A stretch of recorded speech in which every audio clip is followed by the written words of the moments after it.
So, I went into Microsoft's conference not really expecting much of anything, because it's always hard to pinpoint where they're gonna go, aside from the Scorpio, of course, and similar to Sony, aside from the previously announced games, you have no idea where they're gonna go. That's what makes E3 exciting for me. And it's interesting because they clearly saw Sony's conference last year and said, hey, you know what? We saw what you did, just game after game after game, we could do that too. I don't know what weird accent I was just giving them, but they went for it. And in general, it was one of the best Xbox conferences in years. Once you start considering like that chunk of time where they focused on the Kinect and it was always terrible. I really don't want to talk about Skittles, the little tiger cub. I don't want to do it. It puts me on edge. But overall, this was a really good conference, I thought. The problem is, though, it didn't sell me on the Xbox One X, which is now the Scorpio, or vice versa. Because here's the thing, I don't know, if it was $400, it'd be more enticing, but I don't know how many people have 4K TVs. I don't. No one I know has a 4K TV, so that eliminates the desire to do that anyway. Maybe games already look better, regardless of your TV resolution. They'll look better on that box anyway, as opposed to the other Xbox One box.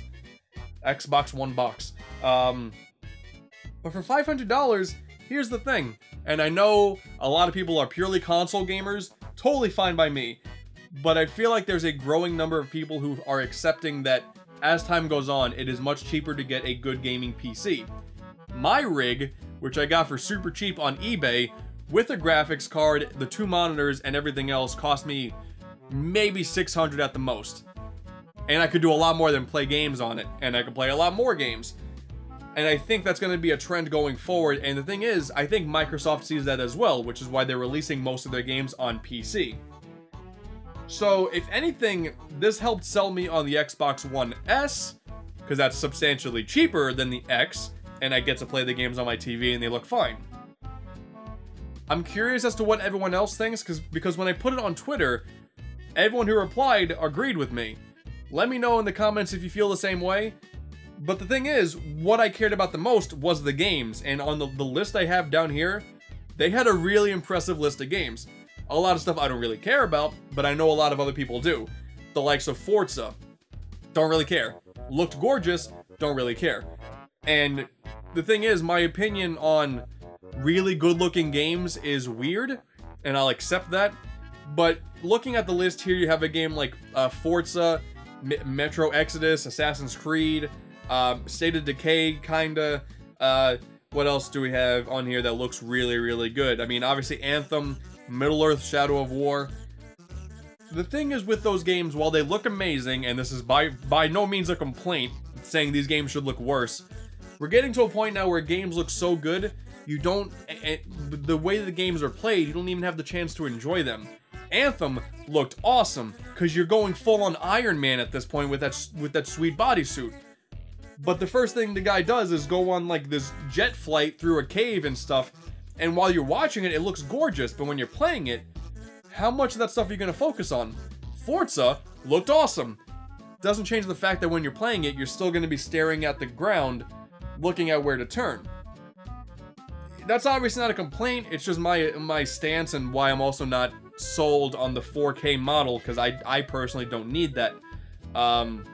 But again, the games look gorgeous, and that's by no means saying the game should look worse. It's just my weird opinion on it. I like the more stylized stuff. So even when it comes to a game like Deep Rock Galactic, I think it was, where it's like a Minecraft-styled co-op game where you're dwarves, and it looked really cool, there's proper gunplay, looked really neat. That's something up my alley. Everything else here, it's like, didn't really get excited until Dragon Ball FighterZ, which I think we're all in unanimous agreement that it looked amazing. Legitimate dream game status, right here. Arc System Works, who made the Guilty Gear games, which Guilty Gear, I believe it's pronounced Xrd, had an amazing graphical style, so this is perfect with Dragon Ball Z. I haven't played a Dragon Ball Z fighting game since the Tenkaichi days, which is nearing, that's 10 years I haven't played a new Dragon Ball game, which is crazy to think about. I never really thought about that until now. But if this has a story mode, done. I already know online multiplayer is a no-go for me. I'm gonna suck because I'm not good at fighting games. But I'll play a Dragon Ball Z game, that's for damn sure. Let's like a sequel to State of Decay, which I know people like. Minecraft is going crossplay, aside from Sony, because Sony pulled out of that deal for whatever reason. They have nothing to lose, it's just really weird. Black Desert looked like an MMO. Sea of Thieves. My thing with Sea of Thieves is I'm getting a certain No Man's Sky vibe about it. Because it looks really, really cool, but what's the game? Obviously there's more game than No Man's Sky. You're going on multiplayer scavenger hunts, and that could be really cool, but there's still no game there. I don't know what the goal is. The guys are carrying out the treasure through this cave, and the entire time I'm thinking, what am I getting and why do I care? Is it just going to be an endless loop of treasures to collect? They did say you could sell it at the market and get money, but what do I get with the money? I need the game there. The idea of just throwing you into a toy box as a game failed with No Man's Sky. And while this looks better, I need to see the game before I care. I don't know what the general consensus is on that game, but that's seriously all I can think about. Which is a shame because it's Rare. Obviously, I want Rare to come back strong. And speaking of Rare coming back strong, Super Lucky's Tale. I don't know who at Microsoft thought it was okay to greenlight a teaser trailer that starts with a furry orange rodent flying across the screen. Literally everybody was like, oh hey look, Conker. What is Conker? And that would be the perfect way to announce it too, because that little sneaky little squirrel would just fly on by. He would do that. That's what he did for his stupid Project Spark reveal. He just showed up. That's exactly what Conker would do, but instead we're getting teased a little bit. Maybe it's smart. Maybe that's smart marketing to where they think now people are going to start talking about Conker more. I don't know if they're that clever, but at the very least, Super Lucky's Tale is a game that's perfect for me, and I'm assuming a lot of you, because little 3D platformers like this that have what look like a lot of polish to them are exactly what I need. People probably don't realize this is actually a sequel, because there is a game called Lucky's Tale that was VR exclusive, which was weird for a 3D platformer to be VR exclusive. I'm assuming it didn't do all that great, but they got enough to warrant a sequel that looked awesome. One of my top games of the show thus far, because I love stupid kiddie cartoon platformers like that. That is exactly what I want, and whenever that comes out, I don't know if they set a date, buying it day one. I also really liked stylized games, so they showed The Last Night, which was like Blade Runner but pixelated, but also in 3D, and it looks like a really cinematic platformer. That looked really awesome.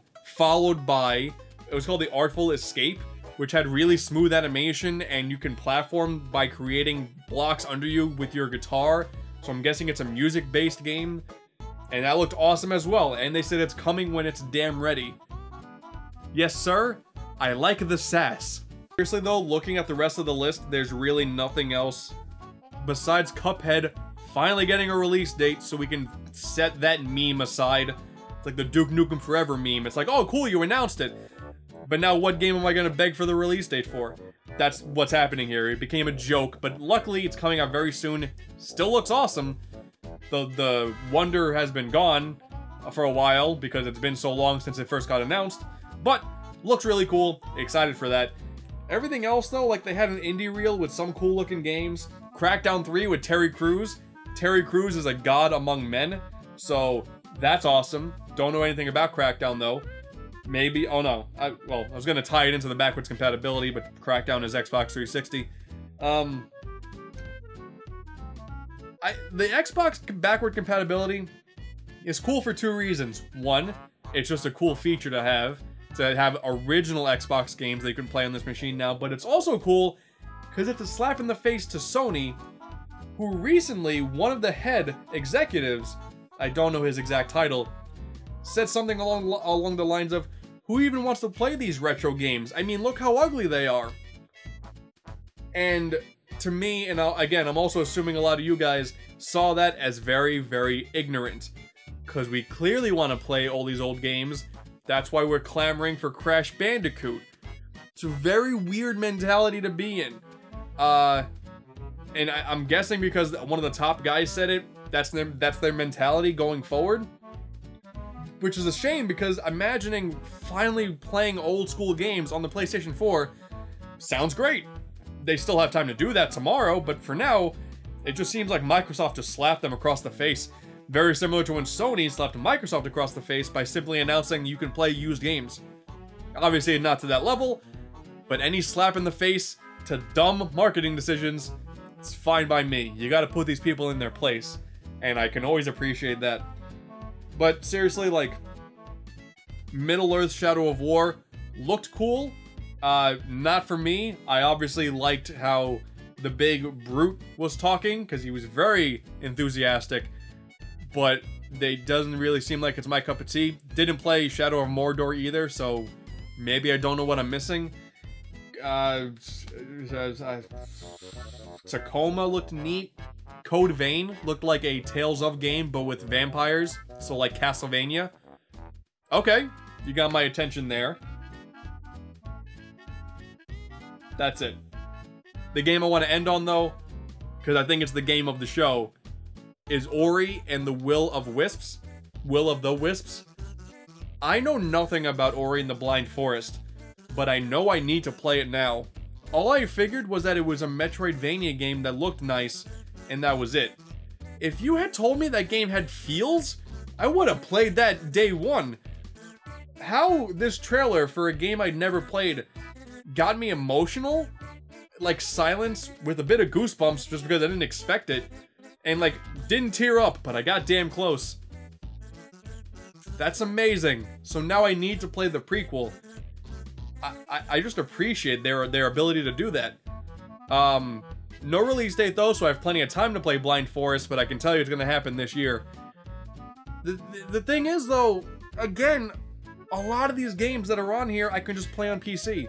And again, I know that's not for everybody, but a lot of these games are also gonna be on PlayStation 4. Anthem is the game they ended on, that's coming to PS4. And I'm assuming there clearly has to be a reason why the game developers still do that, because years ago they would end on like Call of Duty and stuff, which was clearly multi-platform. But it did well in Microsoft's favor, because Microsoft always got the better deal. They got DLC early and stuff like that. It worked out well for them. But as the lines between console differences blurs more over time, considering the Xbox One X and the PlayStation 4 Pro are nearly the same thing, aside from Xbox One X being the most powerful console of all time, are people still looking at that from a casual point of view? I don't know what the casual point of view is, but looking at that and saying, boy, I really need to get an Xbox One. That's what I don't know. Clearly, the marketing shows that that's the way to go. And obviously, this is stuff that doesn't matter to anybody. I like to look at these things in a business point of view. When it comes to people like us, we typically just look at these as a hive mind. Like, here are all the games that are coming out, rather than here are the games that are going to be on this console and whatever. We're looking at this as a hive collection of games. So people are just taking this as, dude, Anthem looks sick. Can't wait to play it. I'm like, yeah, it looks cool. But do people think... Are people persuaded to buy an Xbox because of this, because they don't know it's on PlayStation? I have weird business. I went to school for business, okay? So this is where my mentality is at. But now I'm really just sidetracking here.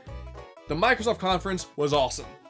Again, a lot of games I didn't really care about, but that's not why I watch E3. I like watching the future of the companies, and it looks like they have a bright future in their software.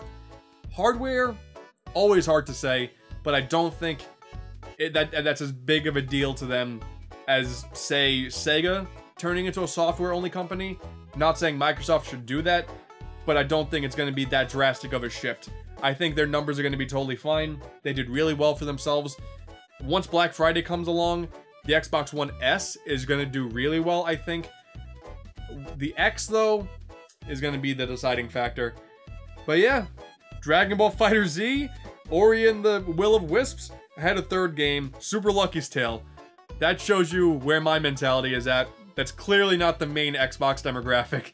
The fact they showed Dragon Ball Z at Microsoft instead of Sony kind of took me for a loop. But those are my top 3. And I guess I'm going to get an Xbox One S now, because I want Sunset Overdrive, and they refuse to port that. So, there's that. That's going to wrap up my reactions to the Xbox One, or the Microsoft conference, however you want to spin it. Come back in tomorrow to check out my reactions to the Sony press conference, which again, if they announce Crash Team Racing, you can expect a lot of screaming. I also saw Bethesda's conference and Devolver Digital's thing. You should watch them. You should watch Devolver Digital if you haven't yet. It's a trip. Bye.